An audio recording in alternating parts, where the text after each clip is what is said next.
I'm Lieutenant Lauren Whitaker, and this is how my father found out who I really am. It happened in the middle of the Navy Heritage Gala under crystal chandeliers and polished silver. I had just finished playing a strange, slow melody on the baby grand piano, and every sound in the room died. I looked up and saw my father's face collapse, not physically but in spirit. The proud retired Captain Thomas Whitaker, the man who once barked orders from the bridge of a nuclear aircraft carrier, was standing frozen next to me like a man who'd just triggered a mine. The officers seated at the head table weren't clapping. They weren't smiling. They were staring. Their expressions shifted from polite curiosity to sharp, silent calculation. Forks were lowered. Drinks set down without sipping. My fingers were still resting on the keys, but my pulse was already surging. Then I saw it. The Secretary of the Navy, who had been listening with that faint, unreadable military calm, slowly turned in his seat, not toward me but toward my father. His face was unreadable, but his body language was ice. My father didn't know it yet, but he'd just made the worst mistake of his entire career, and he wasn't even in uniform anymore. That melody, that quiet little song I played. To him, it was just something I used to hum at the house when I was a teenager. To the men and women in that room, the ones who had read the right reports, attended the right briefings, it was something else entirely. It was a signal, a classified protocol, the kind of thing that doesn't get spoken about in banquet halls. And I had just played it in public at his request with a smile. If you were watching from the outside, you might have thought it was a simple performance, just a dutiful daughter indulging her dad's nostalgia. But the moment the music stopped, everything changed. The air got heavier. The silence wasn't polite. It was loaded. That was the night my father finally saw me, not his little girl, not the quiet analyst who worked somewhere near DC. He saw what he'd never noticed and never thought to ask about.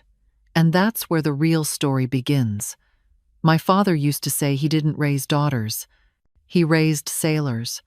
But what he meant was that he raised one son and one disappointment. From the time I was a little girl trailing behind him in dress blues at base events, I knew I wasn't what he wanted. Captain Thomas Whitaker had a presence. He could walk into a room and command it without raising his voice. He believed in the chain of command, like other men believe in God.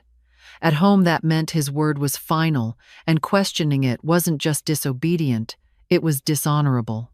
And somewhere in that system, I got sorted into the wrong category. At family dinners, he'd toast my cousin Drew, who became a fighter pilot with full chest-puffing pride. "That's what the Navy's all about," he'd say, clinking his glass. If I mentioned a recent project I was working on, he'd nod vaguely and mumble something like, "Sounds like important paperwork." I could have said I was building a missile guidance system, and he still would have heard staplers and spreadsheets. At first I tried harder. I enrolled in ROTC. I studied systems engineering. I learned to speak in acronyms and briefing tones. When I commissioned, he said, "Well, logistics is the backbone of the service." But his voice didn't match the words. It felt like consolation, like I'd been benched before the game even started. Over time, it became routine. We'd be at a holiday party and someone would ask what I did and he'd answer for me. "She works on the computer side. Some kind of intel stuff. Admin support." It always came out the same. Support. Never strategy. Never leadership. Never anything that might resemble command. I remember once at a Veterans Day brunch, he introduced me to a retired admiral like I was his secretary. "She handles reports and code or something. She's the one keeping the office lights on." I smiled. I always smiled. And afterward, I went to the restroom and stared at myself in the mirror, wondering why it still stung so much. It wasn't about being right. It was about never being seen. My dad understood pilots, warfighters, deck officers. He didn't know what to do with someone like me. I didn't carry a weapon. I carried access. I sat in sealed rooms that didn't exist, working on data no one could talk about. And the truth is, that made me invisible in his world. There was one Thanksgiving when I thought maybe, just maybe, I'd finally earned his attention. I'd passed the final review board for cryptologic operations.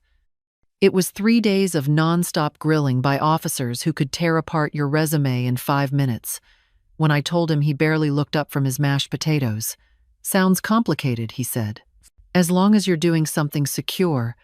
That was the moment something shifted in me. I stopped trying to prove anything. I stopped giving him updates.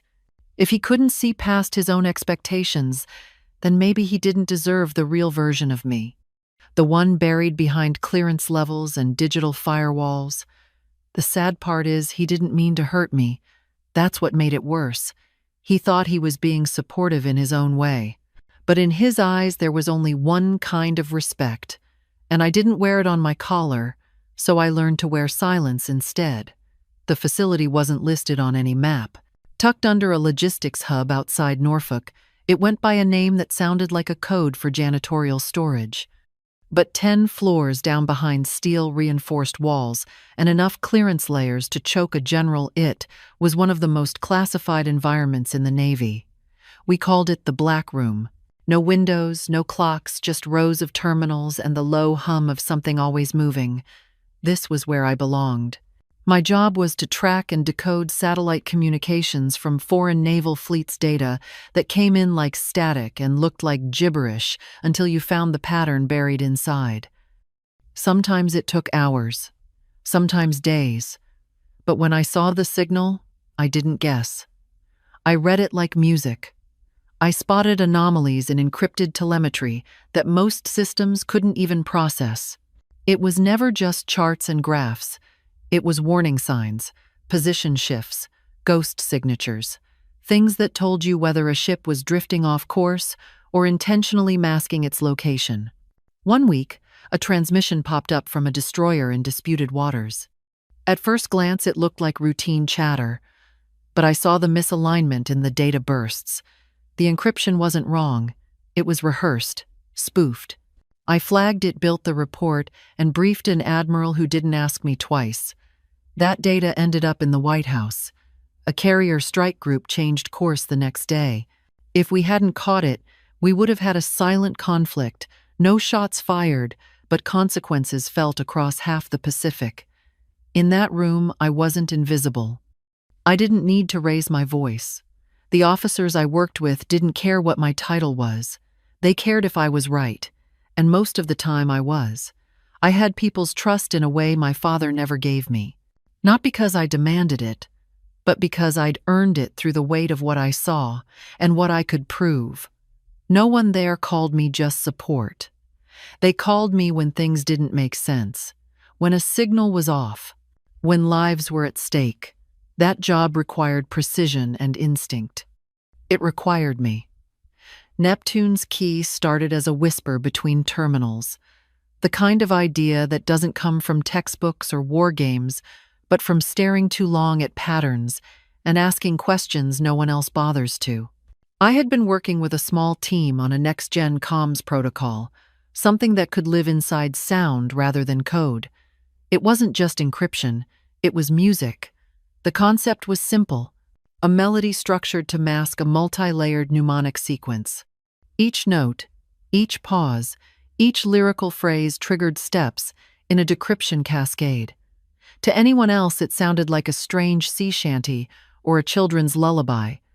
But to the right software, or to the right mind, it was a key, a living algorithm, the only one of its kind. Only a handful of officers knew the full structure. Even fewer had ever heard the tune. It wasn't broadcast. It wasn't taught. It was passed in rooms that didn't exist and conversations that didn't happen.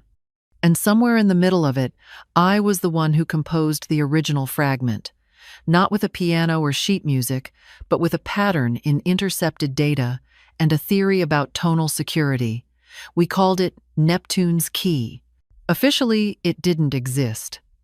Unofficially, it protected some of the Navy's most sensitive comms across satellite channels and secure relays. The key could unlock everything or nothing, depending on who held it and whether they knew what to listen for. It was beautiful in a strange, terrifying way. At home, I never mentioned it. My father thought I filtered reports and updated spreadsheets. He'd ask how work was going, and I'd nod and say, busy. What was I supposed to tell him? that his daughter's voice could initiate a protocol more classified than anything he'd ever been cleared to hear, that a melody he once heard her hum while doing homework was now the backbone of naval encryption. I didn't need him to understand it. I just needed him not to notice. The gala was supposed to be a quiet night, just a formal tribute to retired officers and a polite dinner under the soft glow of the Navy Museum chandeliers. I had shown up out of respect, dressed in the standard cocktail uniform, ready to sit quietly and disappear into the crowd like I always did at these events. My father was in his element, Captain Whitaker in full social stride, holding court at every table he passed. He lit up when people recognized him. He slapped backs, told stories that grew sharper with every retelling, and introduced me with the same casual dismissal he'd always used. My daughter Lauren. She's still in uniform. Intel work. Mostly desk stuff. I smiled, nodded, and swallowed the sting like I had 100 times before. Then came the part I always dreaded, the part he thought was charming. He spotted the piano tucked in the corner by the stage, gleaming under soft spotlights. I felt it before he even spoke. That glint in his eyes, that puffed chest, the gathering storm of a Whitaker Showtime moment. "Ladies and gentlemen," he called out, raising his glass with a wide grin. "You're in for a treat tonight. My daughter here used to write little tunes when she was a kid. Real prodigy stuff. I bet she still remembers the one she made up back in high school. Lauren, come on. Let them hear it." There it was. The bait. The command disguised as affection. I froze. I knew exactly which tune he meant.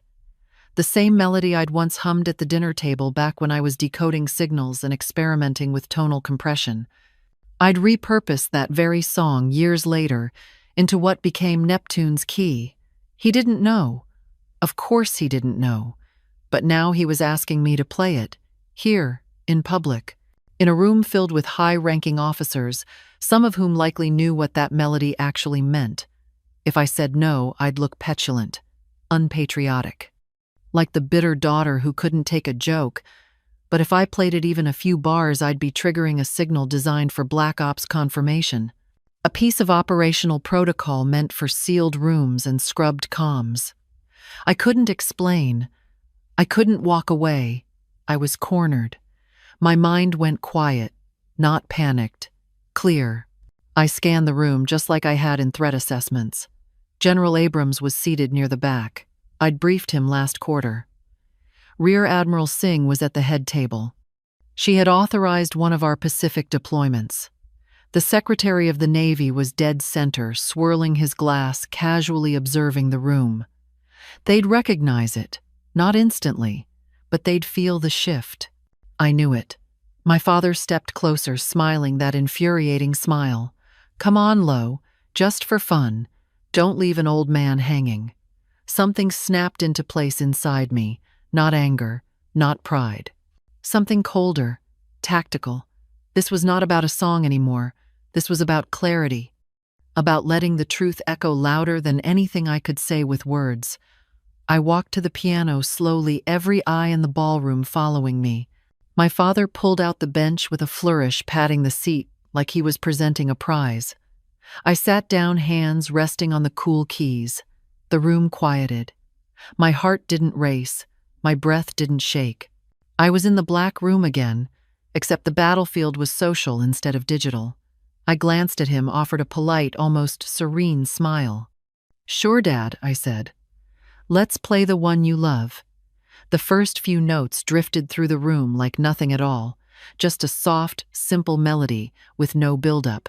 My fingers moved automatically the way they had when I first tested the sequence in a soundproofed lab. At the tables nearby, people smiled politely, raising glasses, expecting a sweet family moment. But then at the head table something shifted. General Abrams stopped swirling his drink. Admiral Singh lowered her fork mid-bite. They didn't speak, they didn't move, but their eyes, sharp, calculating, were locked on me. I kept playing, no hesitation, no performance. The melody rose gently, each phrase carrying the structure of the encryption sequence. It was music, But it was also code, and they knew it. The officers who were cleared to know had just heard something they weren't supposed to hear in a public room. The Secretary of the Navy turned. Not to me, to my father. "Captain Whitaker," he said, using the title like a scalpel, "where did your daughter learn that song?" My father let out a small laugh. Nervous, harmless. "Oh, that it's just some tune she made up as a kid. She's always been scribbling and composing. Harmless stuff." The secretary's face didn't move, but his voice dropped in temperature. "No, sir.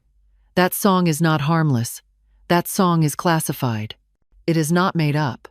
It is known as Neptune's key." The room didn't gasp. It didn't have to. You could feel the air change, the gravity pulling every chair a little tighter to the floor. My father's mouth opened, then closed. He had no idea what he'd just triggered. He turned to me, blinking as if seeing me for the first time. The secretary continued. "That melody is used to initiate authentication protocols for top-level intelligence transfers. It is recognized by fewer than 20 people in this building, and it should never under any circumstances be played without clearance." I lifted my hands from the keys. Silence. My father sat down, slowly, like someone trying to figure out how far the ground had just dropped beneath him. He looked around for confirmation, but no one met his eye. Not even his friends, because now they saw what he hadn't.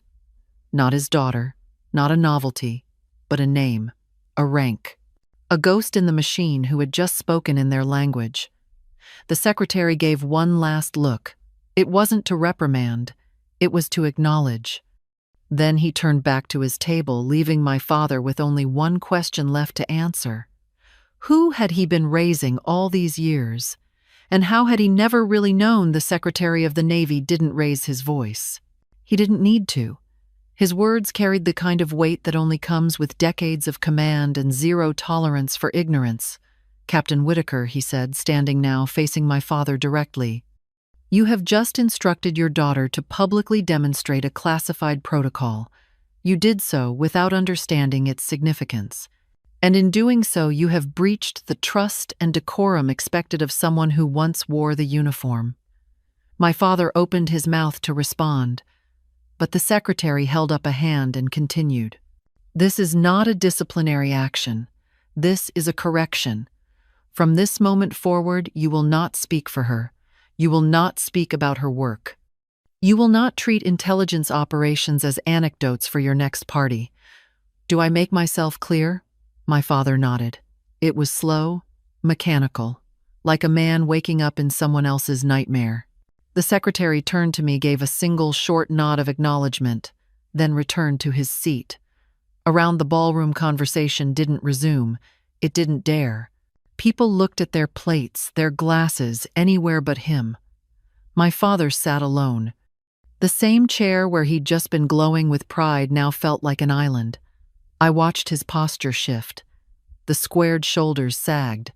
The smile never came back. He wasn't angry. He was stripped bare.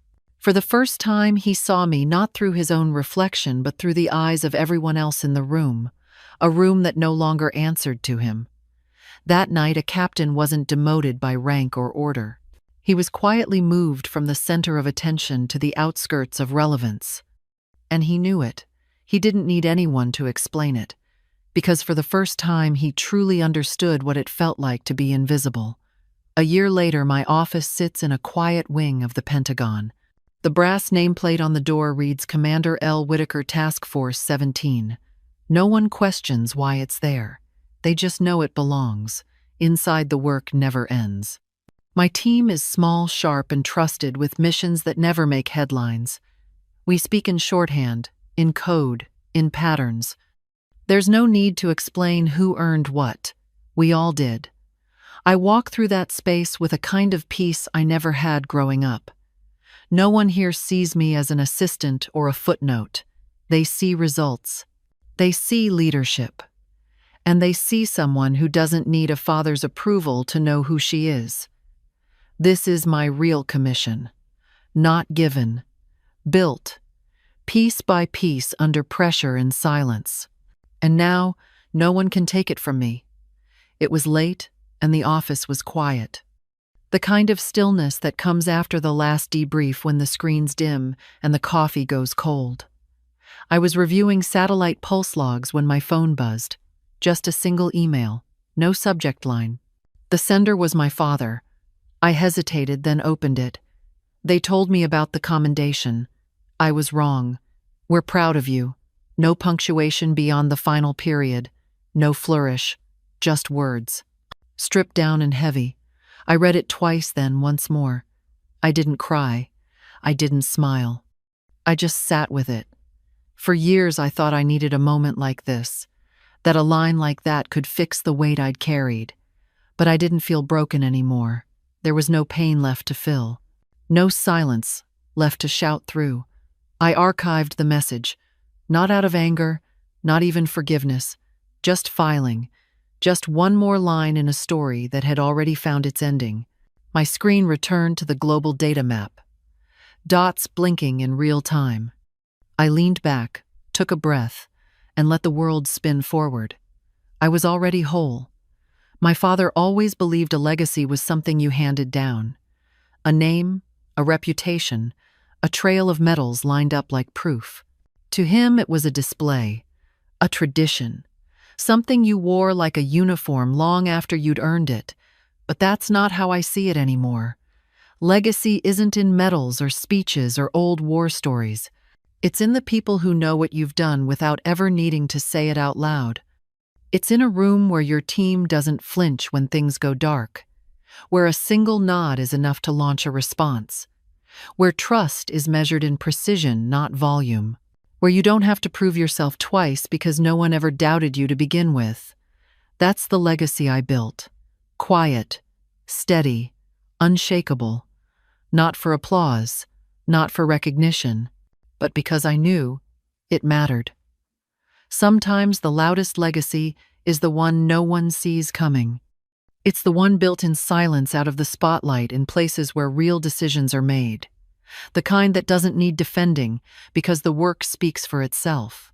If you've ever been underestimated, if someone ever dismissed what you could do, and you proved them wrong, I see you.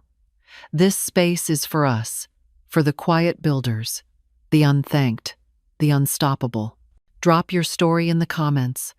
Let someone else know they're not alone. Because sometimes the most powerful work we ever do is the kind that doesn't need to be explained. It just needs to be done.